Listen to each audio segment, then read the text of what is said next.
안녕하세요. 오늘도 사연살롱을 찾아주셔서 감사합니다. 결혼 27년 차 여성이에요. 얼마 전 아들 녀석이 결혼할 여자라고 집에 데려와 소개를 하더군요. 일 나가려는 제 치맛자락을 붙잡고 떨어지기 싫다고 징징거리던 녀석이 어느새 자라 결혼할 나이가 됐나 생각하니 새삼 그동안 살아온 세월이 주마등처럼 지나가네요. 씨는 모든 인간을 돌볼 수 없어서 세상에 엄마를 보냈다 하죠. 하지만 그런 엄마조차 없었던 저는 아픈 언니와 함께 모진 세월을 스스로 감내하며 살아야 했어요. 엄마가 저를 낳고 바로 세상을 떠나시는 바람에 졸지에 두 딸과 남겨진 아버지는 숱하게 여자를 바꿔가며 난잡하게 사셨어요. 아버지가 데려오는 여자들은 하나같이 살림이라곤 해본 적도 없는 여자들이라서 저와 언니를 키우다시피 한 건 이웃 아주머니들이었죠. 엄마도 없는 저희 자매를 불쌍히 여긴 씨니 천사 같은 이웃을 대신 내려보내주신 게 아닐까 생각해요. 저는 국민학교에 들어가기 전부터 밥 짓고 빨래하는 걸 당연한 걸로 알고 살았어요. 저보다 7살이 많은 언니는 지능이 낮아서 간단한 집안일도 온전히 해낼 능력이 안 됐거든요. 허구한 날 술과 노름, 여자에 빠져 살던 아버지는 그런 언니한테 툭하면 심한 말을 쏟아내셨어요. 이년아, 네가 가야 네 동생이라도 멀쩡히 살 수 있는 거야. 차라리 이 애비 죽을 때 너도 가자. 세상은 살아 뭐해. 그럴 때마다 언니는 아버지가 자기를 미워한다고 훌쩍였어요. 비록 제가 나이는 어렸지만 아버지의 그 말은 언니가 미워서 하는 말이 아니라는 정도는 알고 있었어요. 당신이 세상을 떠나면 누가 언니를 보살펴줄까 걱정도 되고 당신 대신 언니를 돌봐야 할 작은 딸이 안쓰러워 그러셨다는 걸요. 하루도 조용할 날이 없던 어린 시절을 지나 제가 고등학생이 되던 해 아버지는 유례없는 물난리로 불어난 하천에 빠져 세상을 떠나셨어요. 아버지를 잃었다는 슬픔도 잠깐, 당장 먹고 살 길이 막막하더군요. 비록 부모로서 제대로 된 노릇을 하지는 못했지만 그래도 생활비는 꼬박꼬박 벌어다 주셨는데 이제는 그런 아버지마저 없으니 저랑 언니는 꼼짝없이 굶어 죽게 될 판이었거든요. 언니는 비록 몸은 성인이었지만 지능은 유치원 아이 수준에 불과했던 터라 돈벌이를 하는 건 불가능했어요. 결국 그 일은 제가 맡아야 했죠. 고등학교에 들어가 한 학기도 마치지 못한 상태에 저는 학교를 그만뒀어요. 다행히 저희 집 사정을 잘 아시는 동네 아주머니들이 저를 식당 일이며 장판, 도배 일을 하는데 데리고 다녀주셔서 굶지 않고 살 수 있었죠. 집에 혼자 있기 싫다고 징징거리는 언니는 슈퍼 아주머니가 가게에 데려다 봉투 붙이고 양말 포장하는 일을 시키며 제가 일 끝나고 집에 올 때까지 돌봐주셨어요. 놀면 뭐해? 소일거리라도 해서 반찬값이라도 벌어야지. 네 언니는 내가 데리고 있을 테니까 넌 언니 걱정 말고 돈벌이나 신경 써. 슈퍼 아주머니 덕분에 언니가 부업으로 버는 돈으로 쌀도 사고 시장도 볼 수 있었어요. 아버지가 돌아가시고 막막하기만 했던 생활이 조금씩 안정을 찾아가게 되었죠. 도배일이 힘들긴 해도 내가 일한 만큼 꼬박꼬박 일당으로 받을 수 있어서 돈 모으는 재미가 쏠쏠했어요. 그렇게 몇 년을 동네 아주머니를 따라다니며 도배일을 배운 저는 어엿한 도배사가 돼서 웬만한 직장인 월급보다 더 벌게 되었어요. 생활이 안정되니 그제야 못다한 학업에 대한 아쉬움이 생기더군요. 다른 건 몰라도 고등학교 졸업장은 따고 싶었거든요. 마침 그때 동네 할머니 한 분이 주부학교에 다닌다는 소리를 듣게 되었어요. 형편상 학업을 그만둔 성인들을 위한 학교라고 하더군요. 그래서 저도 그 학교에 찾아갔더랬죠. 사무처에 계시는 직원분이 저를 보곤 몇 살이냐고 물었어요. 21살이라고 했더니 그럼 여기서 공부할 게 아니라 차라리 검정고시를 보라고 하더라고요. 그렇게 저는 검정고시 학원에 등록하게 됐고 그곳에서 지금의 남편과 만나게 되었어요. 남편은 검정고시 학원 국어 강사였는데 그 학원 강사들 중 가장 젊었어요. 사실 남편은 정식 강사는 아니고 출산 휴가를 떠난 선배를 대신해 임시로 강의를 맡고 있었죠. 군에서 제대하고 복학을 앞두고 있던 상태였거든요. 사회에 복귀한 지 얼마 안 된 터라 군기가 몸에 밴 상태였던 남편은 학원에서 열혈 강사로 통했어요. 그런 탓에 남편은 학생들 사이에서 인기가 없었는데 이상하게 저는 남편이 처음부터 좋더라고요.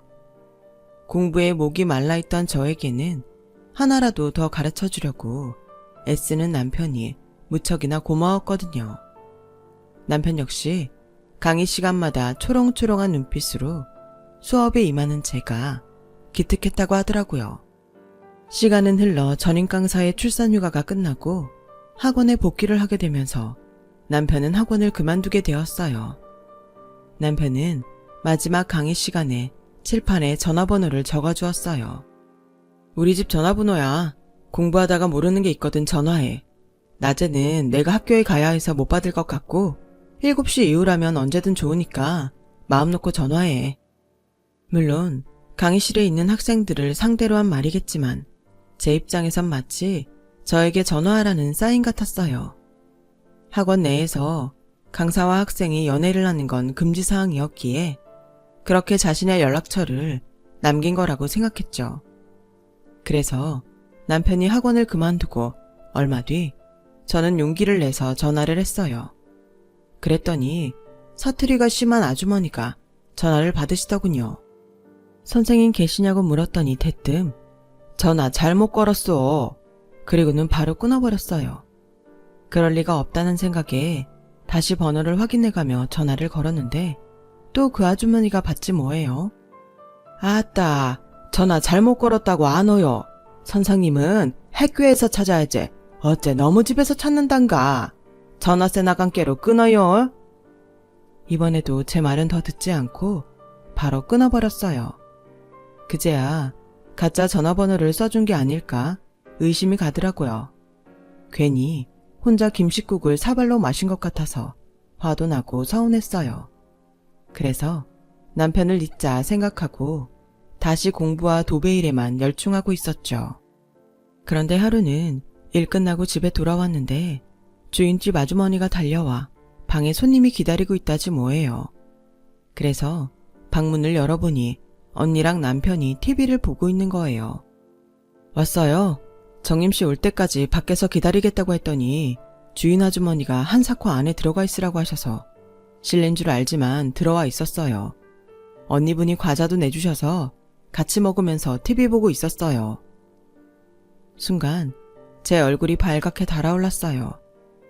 갑작스런 남편의 등장에 놀라기도 했지만 그보다 감추고 싶은 치부를 들킨 것 같았거든요.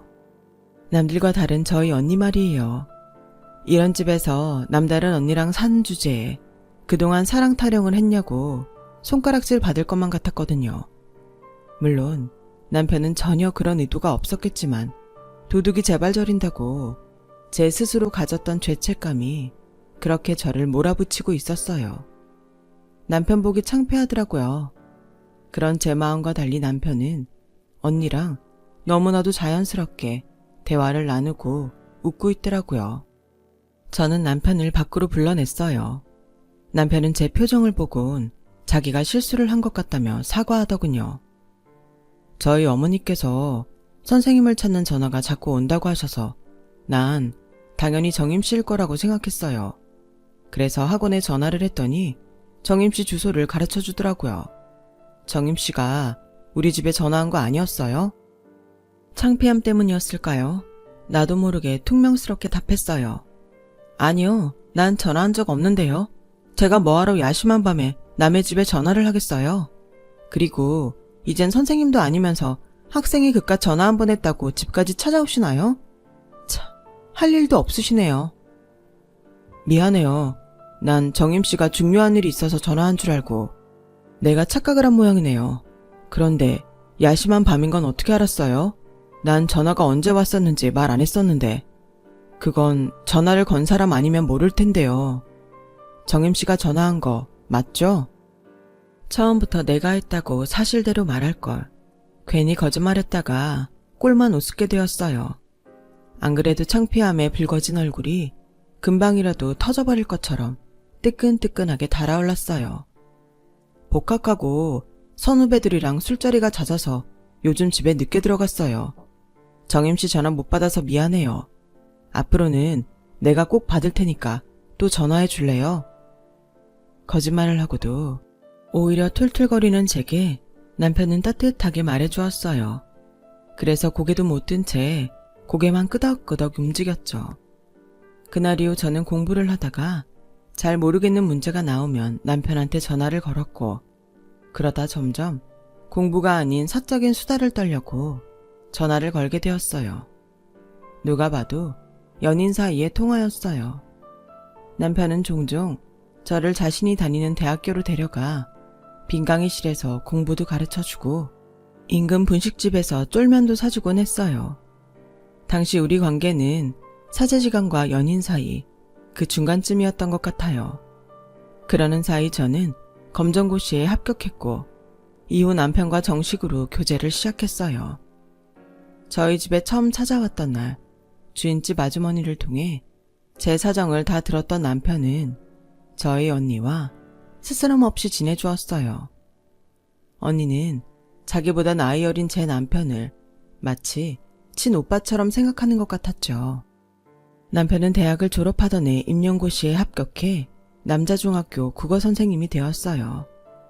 대학생이던 남편이 교사가 되고 나니 슬슬 걱정이 되기 시작하더군요. 교사인 남편 옆에 고작 도배나 하는 내가 가당키나 한 건가 싶어 괜히 주눅이 들었거든요.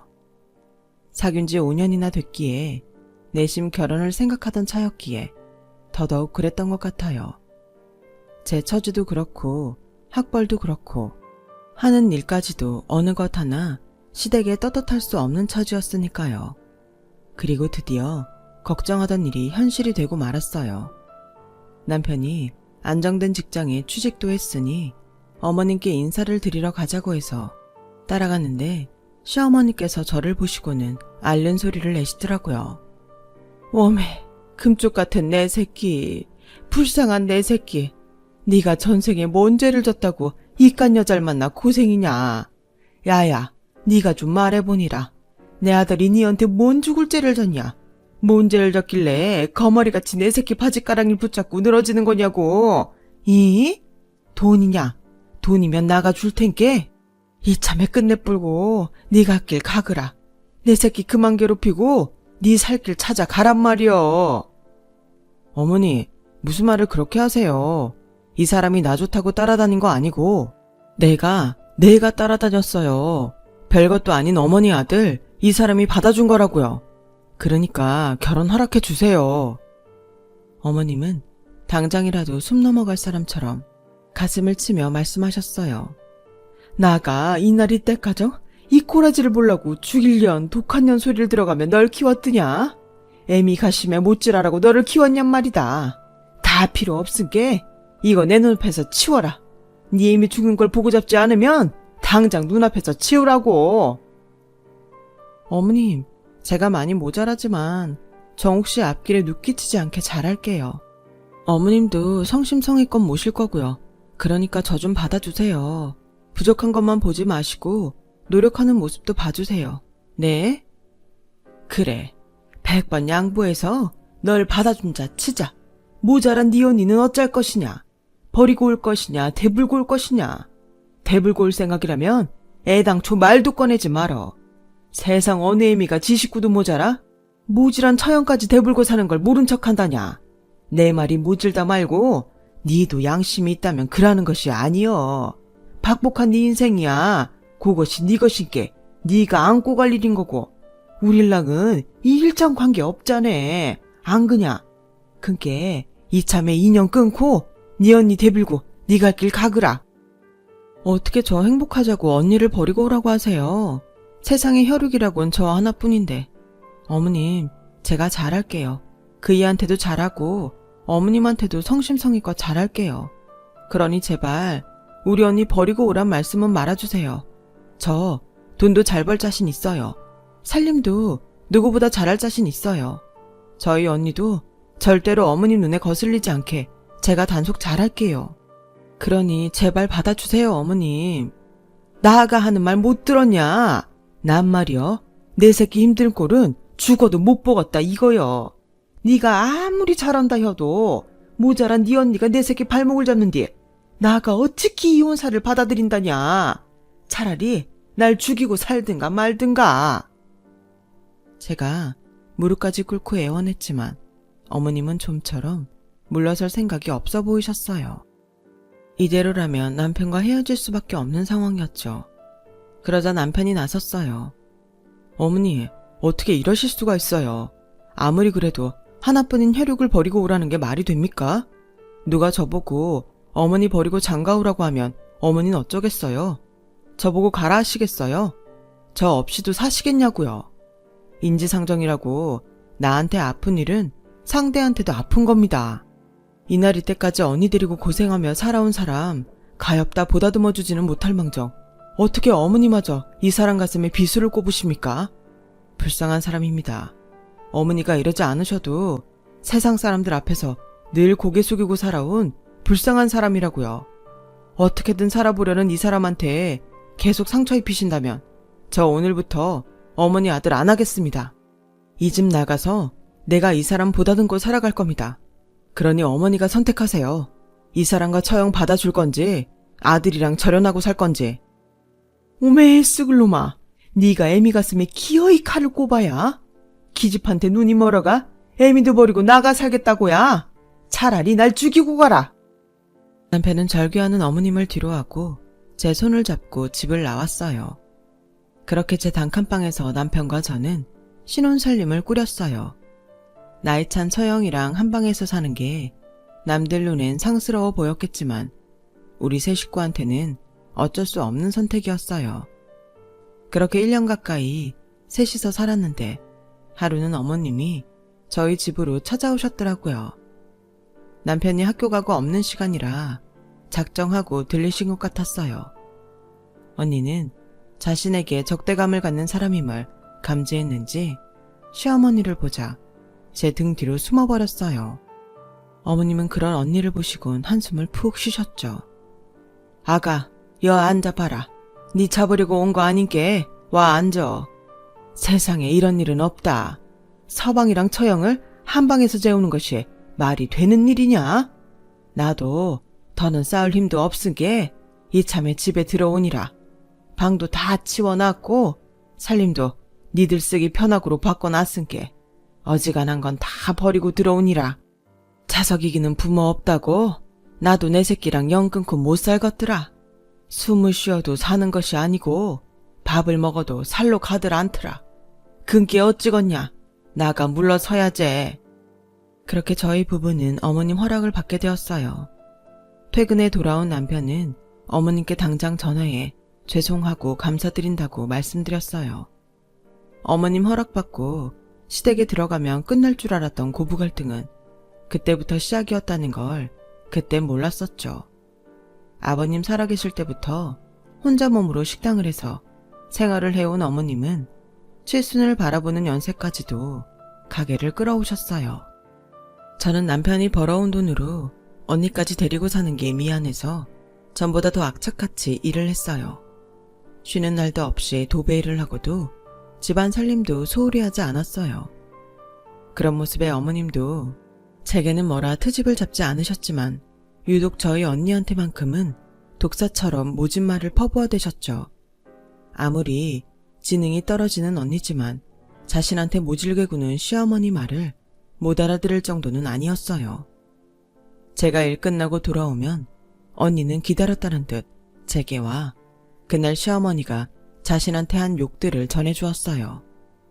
그리곤 무서운 할머니 때문에 이 집에서 살기 싫다는 말을 입에 달고 살았죠. 할머니가 나 가게 데려가 일 시켰어. 뜨거운 냄비도 손으로 잡게 하고 그릇 깼다고 밥도 먹지 말라고 했어. 할머니 무서워서 나 여기 있기 싫어. 다시 우리 집으로 가자. 응? 저 모르게 언니를 데려다 식당에서 부려먹는 것도 모자라 밥도 굶긴다는 말에 가슴이 미어졌어요. 그렇다고 어머님한테 따질 수도 없는 처지라 언니를 달래고 난 몰래 눈물을 훔칠 뿐이었죠. 그러던 어느 날이었어요. 도배 일을 하다 발을 접지르는 바람에 일을 하다 말고 집으로 돌아왔는데 집안에서 언니 울음소리가 들리지 뭐예요. 그리고 뒤이어 카랑카랑한 어머님 목소리가 제 가슴을 찔렀어요. 곳간일도 못하겠다고 나자빠지면 어찌할 것이냐. 평생 내 새끼 피 빨아먹고 살 작정이여. 네가 손이 없냐 발이 없냐. 대가리는 모질라도 일은 할 수 있자네. 처먹는 것만 크로 일도 꼬박꼬박 해야 안 쓰겄냔 말이다. 일 못하겠다면 인자부터 밥도 안 줄란께. 밥 먹고 잡으면 싸게 있나 일하러 가더라고. 일할 것이냐 밥 굶을 것이냐 퍼뜩 안 있나냐. 언니 말대로 시어머니는 언니한테 모진 말을 쏟아내며 일하라고 독촉을 하시더라고요. 손목이 아프다고 우는 언니 등짝을 퍽퍽 때리며 말이죠. 그 순간 눈이 뒤집혀서 운동화발로 안으로 뛰어간 저는 언니한테서 어머님을 떼어내 떠밀었어요. 우리 언니한테 손대지 마요. 우리 언니한테 함부로 하지 말라고요. 지금까지 어머님 앞에서 죄인처럼 살았지만 그렇다고 내 언니까지 죄인 취급하는 건 못 참는다고요. 우리 언니가 어머님한테 뭘 그리 잘못했어요? 어머님이 우리 언니 인생에 뭘 그리 해줬다고 손찌검을 하느냐고요. 우리 언니가 잘난 어머님 아들 인생 발목 잡을까 봐요. 그건 어머님 생각이죠. 어머님이야말로 어머님 아들 인생 발목 잡는 사람이라는 거 왜 모르세요? 저 이대로 나가 어머님 아들 호리비 만들면 그때 만족하실 건가요? 그러면 되는 거냐고요. 어머님은 서슬이 펄에선 악을 쓰는 저를 보시곤 기가 질려 아무 말도 못하고 눈만 꿈뻑이셨어요. 그러거나 말거나 저는 찐가방에 언니랑 제 옷가지를 챙겨놓곤 그대로 집을 나왔어요. 당장 갈 곳도 없었던 우리 자매는 싸구려 여인숙에 짐을 풀고 그곳에서 며칠을 보냈어요. 생각할수록 눈물만 나더군요.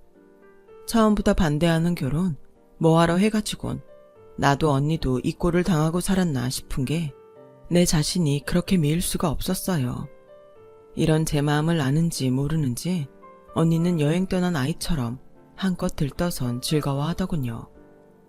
방 안에 틀어박혀 눈물만 찍어내다 언니가 배고프다고 해서 식당을 찾아 밖으로 나왔어요.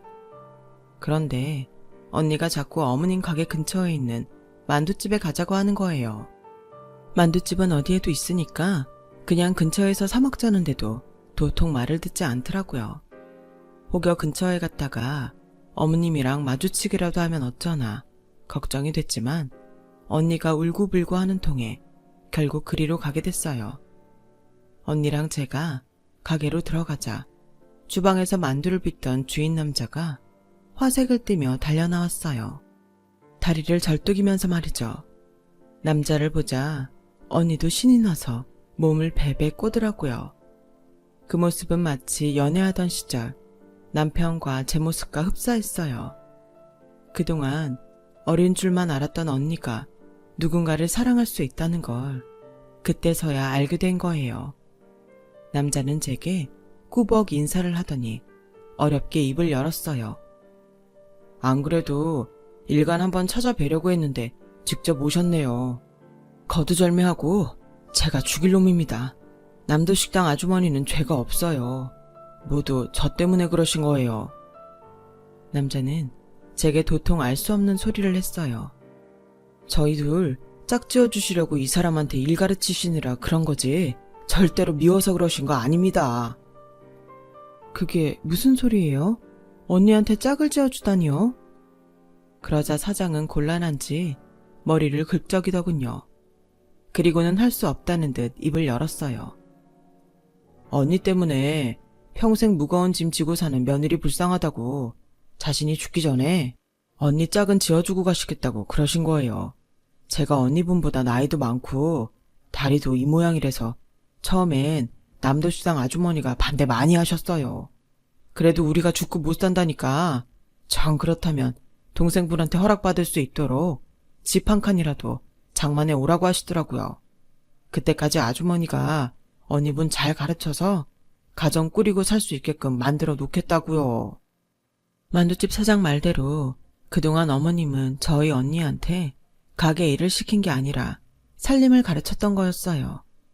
제가 언니 걱정 안 하고 살 수 있게 제 걱정 덜어주시려고 말이죠. 그날도 언니가 꾀병을 부리며 일 안 배우겠다고 집으로 도망친 바람에 속상한 마음에 그러셨던 거더라고요.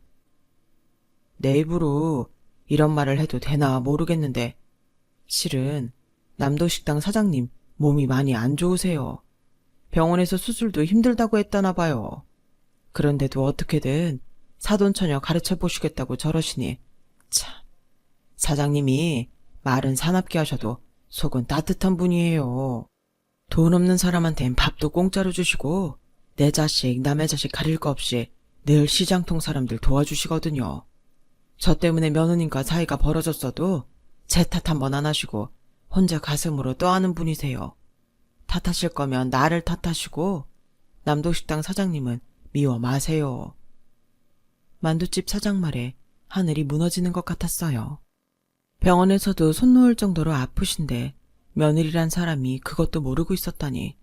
그래놓고 어머님 속마음도 모르고 내 언니를 구박한다고 집까지 나왔으니 이 죄를 다 어떻게 갚죠?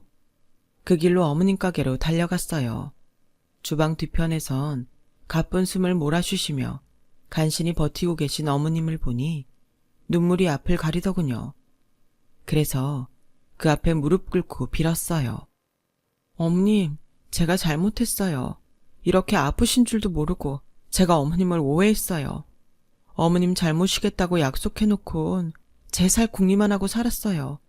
어머님, 죄송해요.